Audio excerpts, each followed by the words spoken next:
Bonjour le signe de la Vierge et bienvenue dans ta guidance pour le mois de janvier 2026. Tu es sur Tarot Vivant et on va regarder ensemble les énergies à venir pour le mois. Je suis ravie de vous retrouver. Je vous souhaite une excellente année 2026 pour vous, le meilleur aussi pour vos projets et un grand merci, un chaleureux merci à toutes les personnes qui m'ont fait confiance et qui ont commandé leur prévisionnel 2026. Ça a été super à faire. Merci pour vos retours. Pour ceux que ça intéresse, je mets le lien en description. L'idée, c'est de regarder ce qui vous attend pour 2026 avec le tarot. C'est un tirage de cartes très complet et c'est une super expérience. Voilà, merci beaucoup pour vos retours. On rentre dans votre guidance tout de suite. Les Vierges, vous êtes sortis avec le monde, ce qui est très rare et qui est une très belle carte. Bravo. Bravo, il y a du taf qui a été fait, c'est clair. Et avec ça, on a le roi de bâton et le 10 de coupe à l'envers. Donc, ce qui est intéressant avec le 10 de coupe et le monde, c'est qu'il y a cette notion d'aboutissement, quelque chose qui se clôture. Le 10, la fin, et là c'est à l'envers. Alors, effectivement, peut-être qu'il y a des vierges qui ont amorcé quelque chose de nouveau en termes relationnels, matériels, professionnels. Vous êtes peut-être arrivé au bout de quelque chose. Et peut-être qu'il y a une envie de se challenger, de faire différemment, de faire autrement, de composer avec ce que l'intelligence de la vie vous a aussi envoyé. Donc, il y a une notion d'aboutissement, donc il y a un gros travail qui a été fait. L'arcane Le Monde, c'est la 21e, c'est l'avant-dernière. Donc ça signifie qu'il y a un gros boulot qui a été fait et le monde clôture et en même temps initie quelque chose de nouveau. Donc, le monde, c'est aussi la protection sur vous, sur vos projets, donc c'est ultra positif. Je pense que ça va probablement être la meilleure guidance de janvier. Il m'en reste encore quelques-unes à faire. Mais c'est très rare d'avoir le monde. Et il y a cette idée où c'est un petit peu comme si tous les feux étaient au vert, comme si vous étiez invité à sortir de votre zone de confort, à vous révéler dans vos talents. Il y a beaucoup de phrases ces derniers mois, années qui sortent où on parle de quelqu'un qui a fait son glow up. Voilà. Il y a un peu cette idée de, allez, il est temps pour vous de vous expanser, de vous faire confiance, de développer vos talents, de mettre sur la table ce que vous avez, d'y croire, de vous lancer. Il y a une très très forte protection sur vous, une belle harmonie. Il y a un énorme travail qui a été fait. Je ne sais pas à qui ça parlera, mais qu'on ait la foi ou qu'on ne l'ait pas, les gens qui ont travaillé sur eux-mêmes, ça porte ses fruits. On a donc le 10 de coupe et le roi de bâton à l'envers. Plusieurs possibilités. C'est vrai que c'est une guidance générale. C'est plus facile de cibler, entre guillemets, avec une guidance privée. Donc on va rester sur du général. Pour moi, il y a deux options. Soit c'est la fin d'un partenariat avec quelqu'un, avec une famille ou alors avec un projet professionnel. Soit ça nous indique que vous sentez que ce twist est en train d'arriver et quand ces cartes se mettront à l'endroit, vous allez tendre vers cette vision de vous où vous vous sentez charismatique, puissant, mature, émissif, créatif dans la matière, roi de bâton à l'endroit, et le 10 de coupe, un épanouissement émotionnel qui vous correspond, qui est en alignement, en vibration avec ce que vous êtes. C'est pour ça que ça demande beaucoup de travail. Alors le signe de la Vierge, c'est un signe de terre comme le taureau et le capricorne. Regardez autour de vous si vous avez des amis taureau ou capricorne. Ce qui est très intéressant avec les signes de terre, je ne fais pas de généralité, c'est cette idée d'honnêteté. En fait, on est amené à faire un travail où on nous demande d'être honnête. Et là, on vous propose d'être honnête envers vous-même. Est-ce que émotionnellement, vous vivez ce que vous avez envie de vivre? Et si ce n'est pas le cas, qu'est-ce que vous pouvez faire pour que ça le soit? D'être honnête sur ses standards, sur ses besoins, sur ses appréhensions, ses attentes, et de voir comment ça s'articule en vous et autour de vous. Et ceci sans pression. Si on part du principe qu'on est des âmes qui s'incarnent, se réincarnent pour grandir en conscience, ça veut dire qu'on a l'éternité. Ça ne veut pas dire non plus qu'il ne faut rien faire et procrastiner, bien que chacun fait comme il veut, mais il y a cette idée où soyez fiers de vous. Soyez fiers de vous. Regardez tout ce que vous avez fait, tout ce que vous avez accompli pour en arriver là. Le monde. Vous en avez fait du taf. Vous pouvez être sacrément fiers de vous, je vous dis ça, j'ai des frissons. Vous pouvez être sacrément fiers de vous. Cette harmonie, cet équilibre que vous avez vers lequel vous tendez davantage, c'est le fruit, c'est la récolte de vos travail. de votre travail. Alors, aussi, bon, dans le message, on a la force à l'envers avec 9 d'épée et 8 d'épée. Pour ceux qui connaissent le tarot, là, on se dit, qu'est-ce que c'est que ce truc? Alors, moi, je pense que vous vous mettez beaucoup la pression. Et pour côtoyer pas mal de vierges, y en avoir rencontré pas mal dans ma vie, j'ai toujours été admirative quelque part de ce signe qui est, comment dire, bon, voilà, faut pas faire des généralités, mais je trouve que les vierges, ils ont vraiment ce truc d'aller plus loin, de persévérer, Et il y a un côté pression, je trouve, là, qui ressort dans le message. Force à l'envers, on vous dit, faut poser ce poids, en fait, sur tes épaules. Alors, vous savez, c'est délicat de faire des guidances parce qu'on ne veut pas influencer les gens. C'est pas le but. J'ai juste l'impression, avec le monde et la force, qu'il y en a, pour qui ça va peut-être parler, eh bien, poser ce poids, ça va être de partir d'une situation. C'est possible, je ne dis pas que c'est le cas pour tout le monde, mais on dirait que vous portez un truc super lourd, vous vous sentez peut-être responsable des autres, responsable du bonheur des autres, c'est peut-être quelque chose qu'on vous a mis aussi dessus, ben voilà, tu vas devoir porter la famille, ou sans toi la société part en vrille, vous voyez ce que je veux dire? Il y a ce côté où pour moi vous vous surchargez en fait, et c'est des poids qui ne vous appartiennent pas. D'ailleurs, est-ce qu'il y en a qui ont pris du poids ces derniers temps? Mais de manière anormale, c'est-à-dire que vous mangez toujours la même chose, mais vous avez pris du poids. Ça peut être intéressant. On n'est pas là pour faire du médical, je ne suis pas toubib ou quoi que ce soit.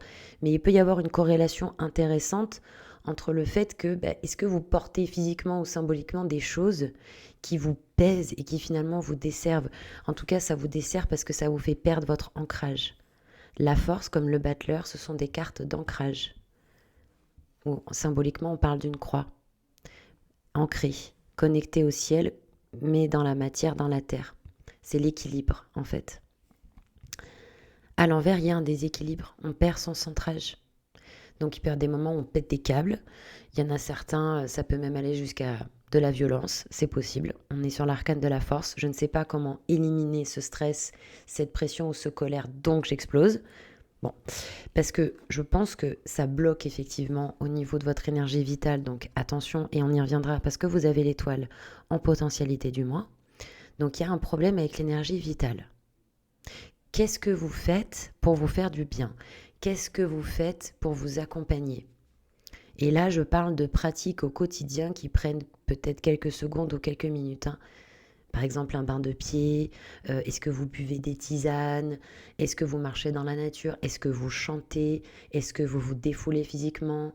Est-ce que vous êtes créatif? Est-ce que vous faites une thérapie? Vous voyez ce que je veux dire? Il y a cette idée de comment vous prenez soin de votre corps physique, qui lui est au premier plan. Je sens que cette guidance va être très longue. Je suis navrée. On a le 8 d'épée et le 9 d'épée. Donc, il y a beaucoup de préoccupations mentales, les épées, la communication. Et observez-vous pendant le mois s'il n'y a pas quelqu'un qui vous dit à un moment donné « Mais pourquoi tu me parles comme ça ?» Peut-être un peu incisif, peut-être un peu... Vous voyez ce que je veux dire? Il y a ce côté... mais je pense que c'est parce que vous êtes super stressé. Il y en a qui font des insomnies, il y en a qui sont dans un labyrinthe et qui ne savent pas comment sortir. Et je ne veux pas balancer ça comme si j'avais la science infuse. Heureusement, non. Mais il y a un concept dans la spiritualité ou le développement personnel qui dit que le comment les choses vont se faire, c'est le domaine de l'univers. Et que notre responsabilité à nous, c'est de visualiser, d'affirmer et de faire monter l'émotion en nous de ce que l'on veut. Je vous donne un exemple. Vous passez des leçons de conduite de permis. Comment vous allez avoir votre permis? Bien sûr, ça dépend de vos connaissances, de votre aptitude à conduire. Mais ce qui peut vous aider, c'est de visualiser que l'examen se passe très bien, que vous recevez votre bulletin avec le nombre de notes suffisant pour l'avoir et vous faites monter l'émotion. Qu'est-ce que c'est? Est-ce que c'est la joie? Est-ce que c'est l'excitation? Est-ce que c'est le soulagement? Est-ce que c'est l'euphorie? Et de vous connecter. Alors oui, au début, ce ne sera pas naturel, mais plus vous allez faire cet exercice, plus ça va devenir naturel. Il faut 21 jours au cerveau et au corps pour prendre une habitude. Encore une fois, je ne suis pas toubib. Je vous partage des choses que j'ai appris, que j'ai expérimentées. Donc là, on vous dit le comment, c'est le domaine de l'univers. C'est le domaine de l'univers. Vous, votre taf, c'est de vous aligner peut-être, je dis vous, votre taf, mais c'est une proposition, de vous aligner avec la vision que vous voulez avoir. Et qu'est-ce que vous voulez ressentir. Et le reste va découler. Ça paraît simple, mais pourtant c'est vrai. On est là on est créateur de nos vies et on ne se rend même pas compte à quel point on l'est. Et je le dis aussi pour moi. Petite fourmi en expérimentation, comme tout le monde. On a dans le blocage l'impératrice à l'endroit avec le pendu et l'as de bâton. Là, je me permets de vous dire un truc qui me vient avec l'impératrice et le pendu. L'impératrice, elle doit déchirer le voile des illusions derrière elle, ce qui signifie qu'elle parfois ne voit pas les choses pour ce qu'elles sont. Il y a des détails qu'elle omet de voir. Et comme par hasard, on a le pendu qui nous parle vraiment de ça. De cette capacité à voir au-delà, etc. Donc là, quand on voit As de bâton, impératrice, on pense aussi problème de créativité, qui est étonnant. Parce que je pense que il y a des idées, ça fulmine, etc. Alors peut-être qu'il y en a certains, justement, il y a tellement d'idées, parce qu'elle est très très forte pour les projets. Et elle, c'est avec elle que commence la visualisation. C'est la 3e arcane du tarot. Il y en a 22. Vous imaginez ce qu'on est capable de faire quand on arrive au 22 ? C'est ça. Elle, l'impératrice, elle est très forte en visualisation. Elle est très très fertile. Elle est au niveau du chakra mental. Elle vient donner naissance à ses projets. Il est probable qu'il y ait des vierges qui ne se sentent pas à la hauteur de leurs ambitions, de leurs idéaux, de certaines choses.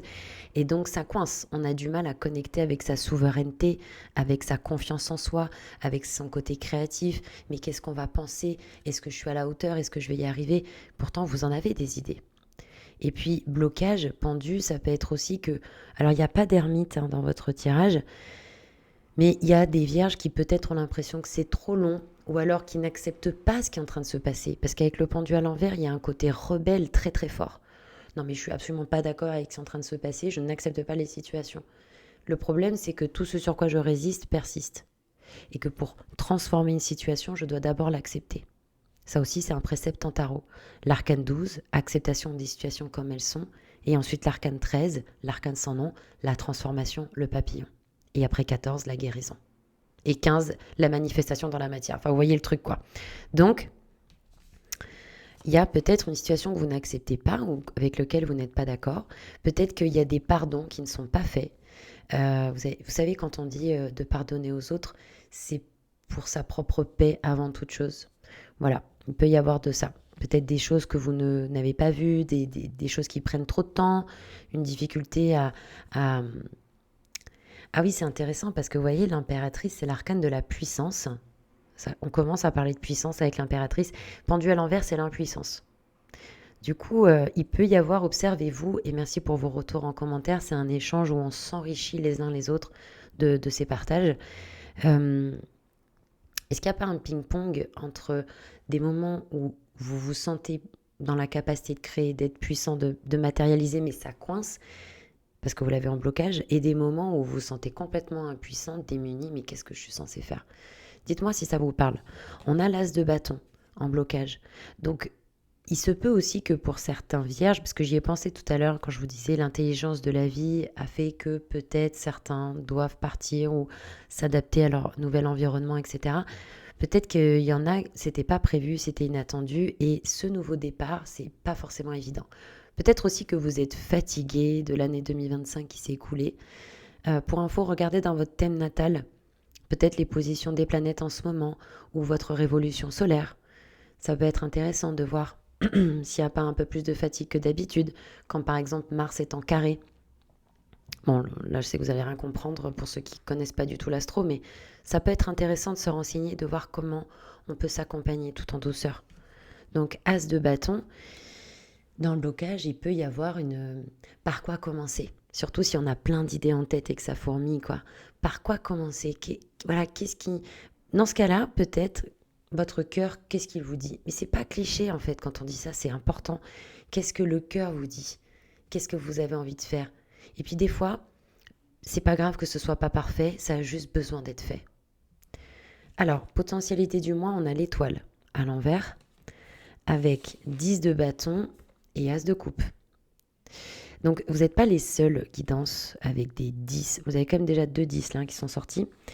Euh, pour moi, il y a la possibilité pour certaines vierges de sortir d'un burn-out, d'un épuisement physique, quelque chose qui pouvait être très lourd à porter. On vous dit dans le message excusez-moi, je me fourche, de poser un poids. Et là, pareil, 10 de bâton qui est en lien avec le burn-out, le côté physique, etc. Donc, il y a quelque chose à poser au sol qui ne vous appartient pas. Quelque chose qui vous pèse. Qu'est-ce qui vous pèse? Si vous vous parliez à vous-même, je ne sais pas, vous imaginez que vous êtes en face de vous, qu'est-ce qui nous pèse? Et de voir ce qui vient intuitivement. Parce que pour moi, avec l'as de coupe, vous êtes invité à recréer cette relation avec vous d'écoute, d'amour, de tendresse. L'as de coupe. De vous chouchouter, de vous parler avec des mots d'amour, de vous encourager. Il y a une guérison du cœur qui est importante. Peut-être parce que vous l'avez mis un peu de côté. Parce qu'encore une fois, les vierges sont géniales, elles sont super organisées, elles sont... Je sais pas comment dire. Bref.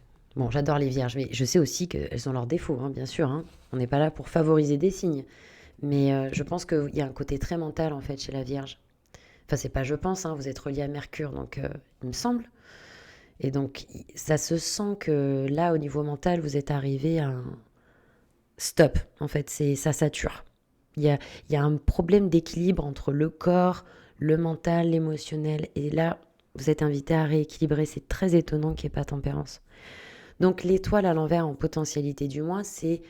Alors déjà, il y a un lien avec le cosmique. On vous demande de mettre de la conscience pour ceux qui y croient, qui y sont réceptifs. Vous faites quoi de votre team? Des entités lumineuses qui sont autour de vous, de vos anges, de vos guides. Qu'est-ce que vous en faites de tout ça? Est-ce que vous leur parlez à votre team? On en a tous. On a notre ange gardien, enfin, ce sont mes croyances, mais on a un ange gardien, on a une âme, un esprit, on a des entités célestes lumineuses à qui on peut demander de l'aide. Là, on vous explique quelque part qu'on prend soin de vous, que vous n'êtes pas seul, vous n'êtes pas isolé, mais vous n'en avez pas conscience. Donc on invite quel est le mot? On attire votre vigilance en fait sur le monde cosmique et dans quelle mesure vous travaillez main dans la main avec lui. Dans quelle mesure? Est-ce que vous portez tout sur vos épaules parce que vous pensez que vous êtes tout seul face à l'existence et il n'y a pas de jugement par rapport à ça? Mais vous en êtes où par rapport à ça? Est-ce que vous vous sentez vraiment soutenu? Est-ce que vous parlez avec votre team? Est-ce que vous les incluez dans votre vie, dans votre quotidien? Sans rentrer dans un chichi de spiritualité avec j'allume 15 bougies blanches et machin. Intérieurement, en fait, quand on est face à une difficulté, juste intérieurement, dans quelle mesure on demande de l'aide et avec humilité, on met un genou au sol. C'est exactement ce qu'elle fait, l'étoile. Elle met un genou à terre. C'est l'arcane par excellence de l'humilité. Est-ce qu'il n'y a pas un problème d'humilité parce que vous vous pensez seul face à l'existence et que du coup, c'est difficile de recevoir de l'aide? Parce que là, on vous propose aussi de revenir à votre centre, hein, de prendre soin de vous et de faire attention à votre énergie, de ne pas la laisser se dilapider dans tous les sens. Pour ceux qui y sont sensibles, vous pouvez travailler avec les chakras, là, les 4 premiers chakras, ouais. Parce qu'au vu des 2 arcanes, je pense que ce sera pas... ce serait pas mal, voilà. Enfin, je suis désolée, la guidance va être très longue, mais bon, c'est les messages qui passent. On a le mat à l'envers. Il y a un vent de dingue dehors, j'espère que vous ne l'entendrez pas trop. 4 de bâton et 6 de coupe à l'envers. Donc, le mat à l'envers, c'est marrant quand j'ai retourné la carte, parce que je retourne et tout de suite je lance la vidéo. Mais ce qui m'est venu, c'est waouh, il y a des vierges qui sont en train de se carapater, de prendre la fuite par rapport à certaines choses. Et on vous propose de faire face, parce que vous êtes capable. Vous avez quand même le monde, l'arcane 21, et en conseil le matin, l'arcane 22. Juste quoi. Donc je pense que vous vous sous-estimez. Et je le dis avec beaucoup de compassion, parce qu'en fait on a tous des peurs. On en a tous. Mais si vous prenez une peur qui est par exemple, on va dire, tranquille, vous la regardez en face et que vous l'affrontez, vous allez vous rendre compte qu'il y a beaucoup de choses qui sont infondées derrière ça. Ça peut être la même chose pour des peurs plus grandes. D'ailleurs, je crois que c'est 80% de nos peurs sont infondées. Donc, vous prenez la fuite par rapport à qui? Par rapport à quoi?